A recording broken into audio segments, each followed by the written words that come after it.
আজ 15ই August. Happy independence day সবাইকে। এখন বাজে ভোর 5টা আর আমি একদম রেডি হয়ে গেছি, কারণ আজকে আমি যাচ্ছি ঘাটশিলা। এটা একটা ওয়ান ডে উইকেন্ড ট্রিপ বলতে পারো। তো এখন এমনি আমার ভোর 5টায় ওঠার জন্য আমি রেডি হই, অফিস টফিস থাকে বলে। তো আজকে রেডি হয়েছি অফিস যাওয়ার জন্য না, ঘাটশিলার উদ্দেশ্যে বেরোবো। তো উবের বুক করেছি, উবের আসছে, উবেরে করেই হাওড়া পৌঁছাবো। আর বাকি তো সব তোমাদের সাথে শেয়ার করবই।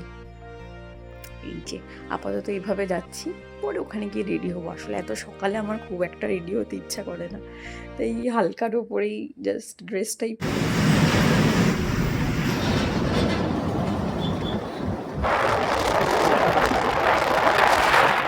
ইতিমধ্যেই এসে পৌঁছে গেছি হাওড়া স্টেশন, কিন্তু এই ভোরবেলা 6:05 বাজে, তার মধ্যেও যে এত জ্যাম থাকবে ভাবতেই পারিনি।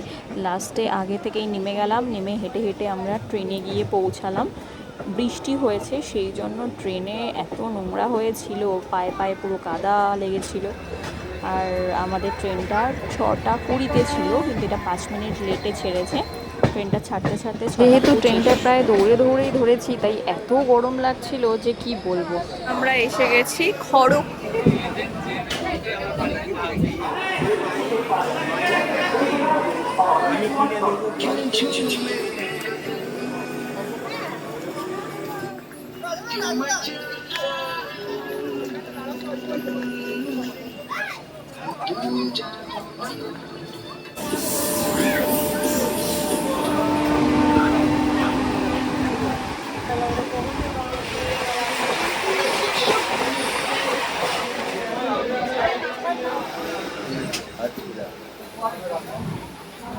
এখন 9:42 বাজে, আমরা এসে পৌঁছালাম জাস্ট ঘাটশিলা।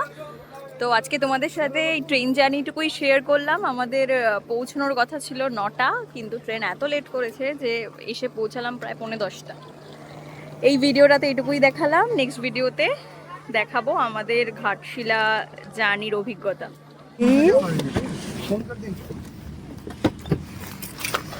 এখন বাজে 10টা আর আমরা অলরেডি গাড়ি বুক করা ছিল ঘাটশিলা স্টেশন থেকে।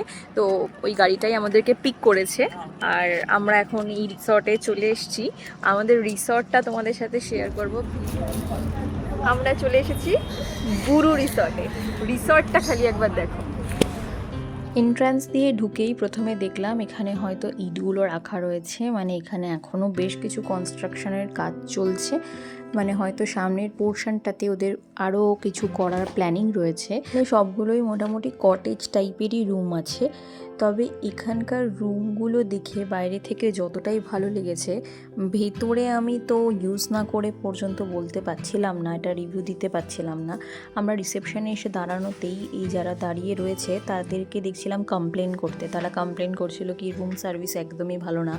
সেই জন্য আমি আর তোমাদেরকে রিভিউ দিইনি যে বুরু রিসর্ট কেমন বা আমি কোন হোটেলে ছিলাম, কেমন ছিলাম না ছিলাম। রাতের অন্ধকারে রিসর্টটা দেখতে ভীষণই সুন্দর, এবং এমনিতেও রিসর্টটা দেখতে খুবই সুন্দর। তবে আমাদের রুম ছিল এগুলো। আমরা যখন এখান থেকে বেরিয়েছিলাম সাইট সিনের জন্য, তখন আমরা রুমের মধ্যে এসে দেখতে পারলাম পুরো মেঝেতে জলের ছিটে ঢুকে গেছে, মানে বৃষ্টি হচ্ছিল তাই জন্য পুরো একদম জল রুমের মধ্যে ঢুকে গেছিলো। তারপরে হাউসকিপিংয়ের লোককে কল করলাম, কল করে বললাম সব কিছু ক্লিন করে দিয়ে যেতে। তারা এসে সমস্ত কিছু ক্লিন করে দিয়ে গেল, কিন্তু সে তো ক্লিন করলোই, কিন্তু কোনো হোটেল বা রিসর্টে আমি কখনো এটা দেখিনি কি বৃষ্টির জল একদম ফাঁকা দিয়ে ঢুকে যায়। তো এদের আরও বেশ কিছু হসপিটালিটি ঠিক করতে হবে। এমনি আদারওয়াইজ এদের যে রুমগুলো ছিল ভীষণই সুন্দর, এবং রুমের যে ডিজাইনিংগুলো করা ছিল সেগুলো আমার বেশ ভালো লেগেছে।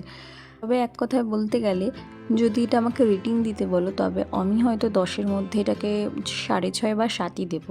কমপ্লিমেন্টারি ব্রেকফাস্ট সকালে আমাদেরকে দিয়েছিল স্প্রাউটেড স্যালাড, লুচি, তরকারি, ইডলি, তাছাড়া গোলাপ জামুন, কলা, ডিম।